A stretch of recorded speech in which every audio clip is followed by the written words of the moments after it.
واقعا یک جای پر از لذت و شادی و سرگرمی است.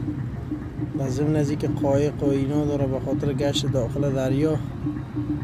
اینجا اسب سواری میکنن و موتور سواری میکنن و مثل از این کارا زیاد دیگه برنامه سرگرمی دیگه هم دارن.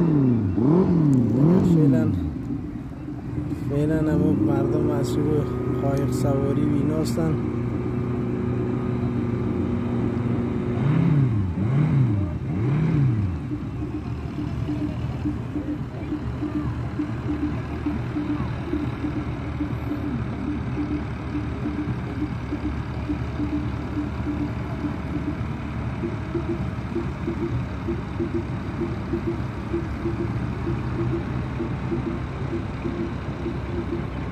به خاطر آوردن قایق یا از تراکتور یا وسیله‌شون استفاده میکنن.